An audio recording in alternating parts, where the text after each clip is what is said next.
अस्सलामुअलैकुम प्यारे बच्चों। पिछले वीडियो में हमने जो 5वीं क्लास का सबक नंबर 1 है रोमन अददी अलामतें, तो रोमन अददी अलामतें ये सबक नंबर 1 जो है ये हमने सीखे थे कि रोमन अददी अलामतें किस तरीके से इस्तेमाल की जाती है और रोमन अददी अलामतों को किस तरीके से लिखा जाता है। आज के वीडियो में हम जो रोमन अददी अलामत है उससे रिलेटेड जो मश्क है, मश्क नंबर 1, ये मश्क हम हल करने की कोशिश करेंगे। तो चलिए शुरुआत करते हैं हम मश्क नंबर 1 से और देखते हैं कि मश्क नंबर 1 किस तरीके से हल करेंगे। मश्क नंबर 1 का पहला जो सवाल है उससे सवाल नंबर 1 है, रोमन अददी अलामतों का इस्तेमाल करके 1 से 20 तक के अदद लिखिए। यानी कि हमें पता है कि बैनुल अक़वामी जो गिनती है, इंग्लिश की जो गिनती है वो 1 से 20 तरीके से 1 से 20 तक का किस तरीके से लिखते हैं, लेकिन हमें जो है यहाँ पर 1 से 20 तक का रोमन अददी अलामत है, यानी कि रोमन गिनती किस तरीके से लिखी जा सकती है ये हमें लिखना है। तो चलिए हम शुरुआत करते हैं पहले सवाल से। 1 से 20 तक का हमें गिनती लिखना है। तो सबसे पहले जो है रोमन अददी अलामतों में 1 को जो है आई इस अदद से इस अलामत से ज़ाहिर किया जाता, और अगर हमें 2 लिखना है तो यही आई अलामत को 2 इस तरीके से लिखा जाता है। फिर अगर हमें 3 लिखना है तो आई ये अलामत को इस तरीके से 3 इस तरीके से लिखा जाता है। यानी कि ये आई अलामत का हम ज़्यादा से ज़्यादा 3 मरतबा इस्तेमाल कर सकते हैं। और उसके बाद अगर हमें 4 लिखना है तो 5 जो है इस तरीके से लिखना पड़ेगा, और दावे तरफ यानी कि दावे हाथ तरफ जो है 1 उसमें कम करना पड़ेगा। इस तरीके से हम जो है 4 लिख सकते हैं रोमन अददी अलामतों में। और अगर हमें 5 लिखना है तो हमें वी अलामत का इस्तेमाल करना पड़ेगा इस तरीके से। 6 लिखना है तो 5 जमा 1 यानी कि सीधे तरफ जो है 1 इस तरीके से 5 जमा 1 6 इस तरीके से लिखना पड़ेगा। और अगर हमें 7 लिखना है तो 5 जमा 2 7, ये 5 और ये जमा 2 7 इस तरीके से लिखना पड़ेगा। और अगर हमें 8 लिखना है तो 5 जमा 3 8 इस तरीके से हमें लिखना पड़ेगा। ये 5 है और ये जमा 3 इस तरीके से 8 हमें लिखना पड़ेगा। तो इस तरीके से जो है 8 लिखा जाता, लेकिन आई का इस्तेमाल हमने 3 मरतबा कर लिया, इसीलिए हमें 9 लिखते वक्त जो है नए सिरे से यानी कि कुछ अलग अलामत का इस्तेमाल करके लिखना पड़ेगा। यहाँ पर 10 को जो है इस 10 को जो है x इस तरीके से ज़ाहिर किया जाता, दावे हाथ तरफ से 1 कम करे 10 में से तो 9 पढ़ा जाता, यानी कि इस तरीके से 10 में से 1 तफरीक करे 9, इस तरीके से 9 रोमन अददी अलामतों में लिखा जाता। और अगर हमें 10 लिखना है तो 10 के लिए x इस्तेमाल होता। 11 अगर हमें लिखना है तो 10 और 1 11, 10 और 1 11 इस तरीके से हम लिखेंगे, 10 और 1 11। अगर हमें 12 लिखना है तो यहाँ पर हम 12 अगर लिखना है हमें तो हम लिखेंगे यहाँ पर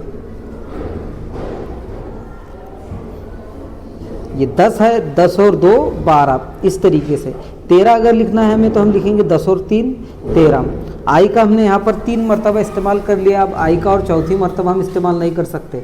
अगर हमें 14 लिखना है तो 10 और 3 14 इस तरीके से हमें लिखना पड़ेगा। अगर हमें 15 लिखना है तो 10 और 5 15 इस तरीके से लिखना पड़ेगा। अभी हमने 1 से लेके 15 तक का जो है गिनती यहाँ पर लिखे। अब इसके बाद के 5 अदद आप जो है लिखने की कोशिश कीजिए, और अगर आपको जो है 1 से लेके 15 तक का गिनती लिखना है तो इसका स्क्रीनशॉट लेकर आपके पास रख लीजिए, जिसकी वजह से जो है आप 1 से लेके 15 तक का जो है आसानी से गिनती लिख सकते हैं। और उसके अलावा 16 से लेके 20 तक का गिनती लिखने की आप कोशिश कीजिए। अब हम सवाल नंबर 2 देखेंगे। सवाल नंबर 2 इस तरीके से है कि मंदरजल आदाद बैनुल अक़वामी अददी अलामतों का इस्तेमाल अलामतों में लिखिए। यानी कि जो यहाँ पर नीचे सवाल नंबर 2 में जो अदद दिए गए हैं, ये अदद जो है रोमन गिनती में, इसे हमें बैनुल अक़वामी अलामतें यानी कि इंग्लिश की गिनती में लिखना है। जिसमें सवाल नंबर 1 जो है वो इस तरीके से है कि यहाँ पर 5 रोमन गिनती में लिखा गया है, और इसका जवाब हम इस तरीके से इंग्लिश की गिनती में 5 इस तरीके से लिखेंगे। अब उसके बाद जो है सवाल नंबर 2 है, तो सवाल नंबर 2 में जो है हमें यहाँ पर रोमन गिनती में एक अदद लिखा गया है ये 7। तो रोमन गिनती में जो अदद 7 लिखा गया है तो हम इसे बैनुल अक़वामी गिनती में 7 इस तरीके से लिखेंगे। अब अगला जो सवाल नंबर 3 है, तो सवाल नंबर 3 में जो है 10 लिखा गया, इसीलिए हम अपने आम बैनुल अक़वामी गिनती में 10 जो है इस तरीके से लिखेंगे। अब अगले जो हैं, अगले सवाल नंबर 4 में जो है 10 और 3 13 है, यानी कि हम अपनी जो बैनुल अक़वामी गिनती है उसमें 13 इस तरीके से लिखेंगे। अब अगले सवाल में 10 और 4 14 है, इसीलिए हम यहाँ पर 14 को जो है इस तरीके से जो है बैनुल अक़वामी गिनती में यानी कि इंग्लिश की गिनती में इस तरीके से लिखेंगे। अब अगले सवाल में जो है हमें 16 लिखना है, तो यहाँ पर 16 हम इस तरीके से लिखेंगे जैसा आम तौर पे हम लिखते हैं। तो यहाँ पर ये सवाल में पूछा गया है कि रोमन गिनती को बैनुल अक़वामी गिनती में लिखना है। उसके बाद जो है सवाल नंबर 7 हमारे सामने है, इसे हम 10 और 8 18 इस तरीके से यहाँ पर आम तौर पर जिस तरीके से लिखते हैं इस तरीके से लिखेंगे। अगले सवाल में यहाँ पर 9 है, यानी कि ये 10 है, यहाँ पर ये 10 है और 10 में से ये एक तफरीक करे तो 9 होता है। तो सवाल नंबर 8 में जो है हमारे सामने जो रोमन अदद है वो 9 है, तो हम 9 को आम तौर पे जिस तरीके से लिखते हैं इस तरीके से लिखेंगे। अब अगला सवाल है सवाल नंबर 3, खाली चौकोनों को पुर कीजिए। यहाँ पर जो है पहली लाइन में हमें, ये वाली लाइन में हमें जो है अदद जो है अल्फाजों में लिखे हुए हैं, और यहाँ पर दूसरी लाइन में यहाँ पर जो है अदद रोमन गिनती में लिखे हुए हैं, लेकिन यहाँ पर कुछ कॉलम यहाँ पर जो है छोड़े हुए हैं, वो हमें पुर करना है, यानी कि वो हमें फिल करना है। तो यहाँ पर सब में पहले पहला सवाल हम देखेंगे ये वाला। तो यहाँ पर ये 10 और 9 19 है, तो हम यहाँ पर 19 जो है इस तरीके से उर्दू में लिखेंगे, 19 इस तरीके से। यहाँ पर जो है 10 को जो है रोमन गिनती में इस तरीके से बताया जाता, और 10 और 5 15 इस तरीके से यहाँ पर 15 को लिखा जाता। यहाँ पर जो है 10 और 2 12, तो हमें यहाँ पर उर्दू में 12 इस तरीके से अल्फाजों में लिखना पड़ेगा। यहाँ पर 6 है, तो 6 को हमें रोमन गिनती में इस तरीके से लिखना पड़ेगा, 5 5 और 1 ये 6। उसके बाद जो है अगला जो कॉलम है उसमें वहाँ पर 8 लिखा हुआ है, यहाँ पर उर्दू में हमें यहाँ पर 8 लिखना है इस तरीके से। अब यहाँ पर 3 है, तो 3 के लिए हम जो है 3 आई का इस्तेमाल करते हैं, इस तरीके से हम यहाँ पर जो है 3 आई का इस्तेमाल करके लिखेंगे। आप जो है इस सवाल को हल करने के लिए इसका स्क्रीनशॉट लीजिए, जिससे तुम आसानी से यहाँ पर ये सवाल को हल कर सकेंगे। अब अगला जो सवाल है, अगला सवाल बिल्कुल आसान है। इसमें हमें जो है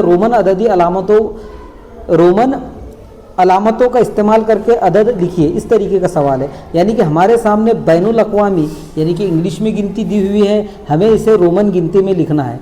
अब रोमन गिनती में सवाल नंबर 1 है 9, तो आप सब जानते हैं, आप समझ ही गए होंगे कि रोमन गिनती में 9 को 10 और 10 में से एक तफरीक इस तरीके से 9 लिखा जाता है।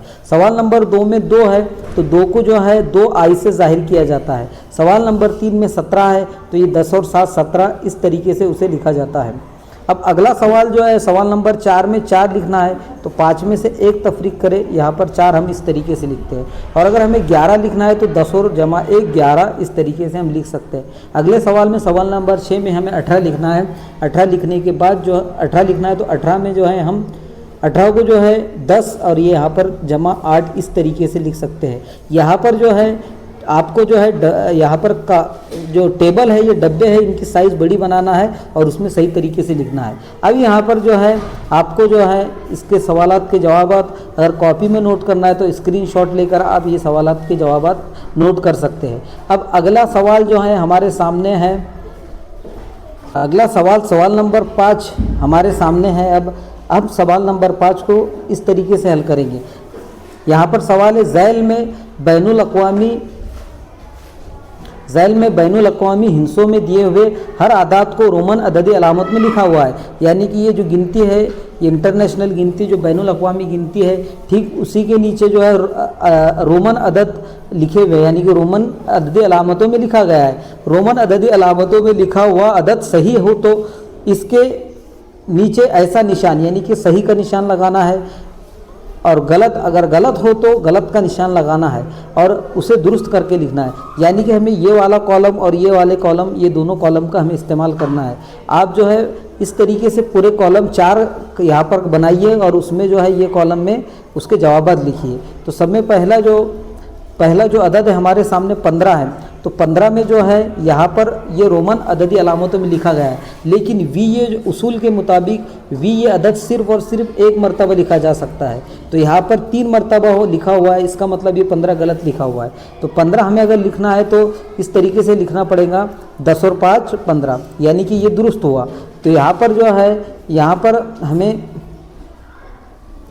यहाँ पर हमें जो है गलत का निशान, ये वाला निशान यानी कि गलत है, इस तरीके से लिखना पड़ेगा और नीचे जो है सही करके 10 और 5 15 इस तरीके से लिखना पड़ेगा। अगले सवाल में 16 है, 16 यहाँ पर सही है या गलत ये हम समझने की अब कोशिश करेंगे।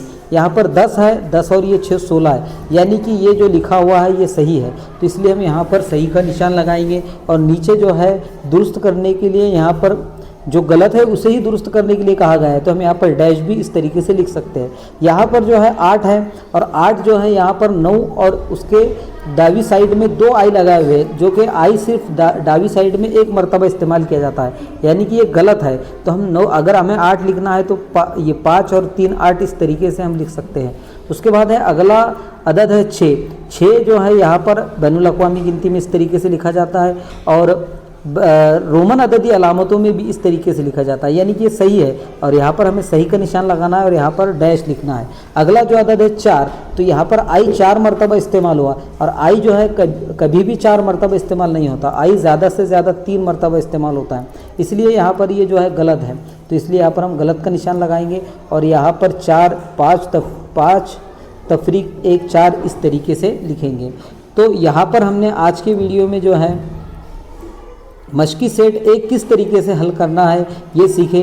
अब अगले वीडियो में हम सबक नंबर 2 अददों का इल्म या अददों को किस तरीके से पढ़ा जाता है, इकाई, दाई, सैकड़ा, हज़ार, इस तरीके के जो मकाम रहते हैं उन मकाम को हम अच्छी तरीके से समझने की कोशिश करेंगे।